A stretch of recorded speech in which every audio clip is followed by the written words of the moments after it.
worship you, praise you, Lord, in spirit and truth. Thank you, Jesus. Hallelujah, Lord.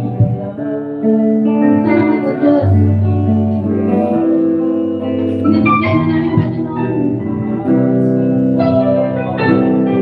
Ang pagkakas service na ito ay the name of Jesus. Salamat po, Panginoon.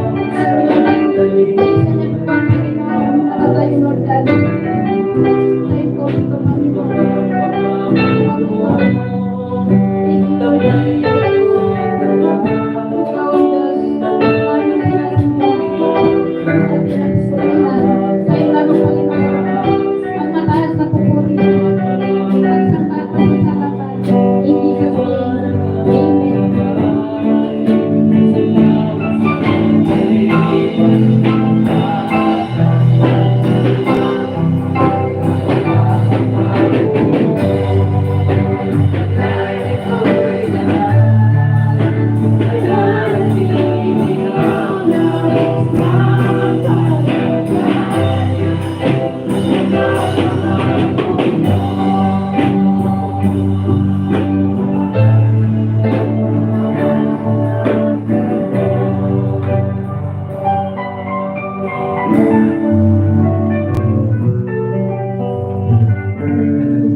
Sino po ang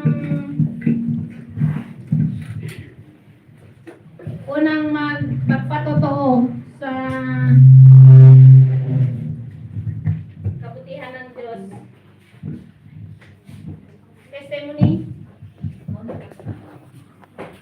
Sino po ang yung nauna po yung blessing is mas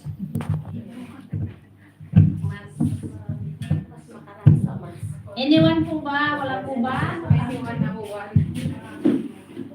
Medyo alert tayo parang.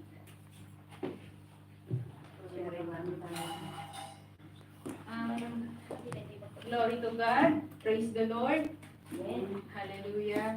Ako po'y nagpapasalamat sa ating Panginoon sa mga accomplishment ng aking mga anak. Amen. Natapos na yung first semester nila na puno ng iyak, puno ng pressure, lalong-lalo na sa panganay ko. So, I praise the Lord, I give thanks to Him, all glory belongs to Him kasi nalagpasan ng mga anak ko yung mga pinaka-critical na sitwasyon niya. Lalong-lalo na today, sa totoo lang, hindi siya nakapunta ng church ngayon kasi today is his NC2 assessment. And praise the Lord, sabi niya, na-send niya kanina yung certificate niya na competent siya sa kanyang performance. So I praise God kasi napakabuti ng Panginoon, hindi lang sa akin, sa buong pamilya ko. Dahil lahat ng mga pagsubok sa buhay is nakakamtan natin yung victory dahil siya mismo ang kinakapitan namin or natin sa lahat ng pagsubok sa ating buhay. Yung bunso ko nga is disappointed siya before dahil hindi siya sa with honor.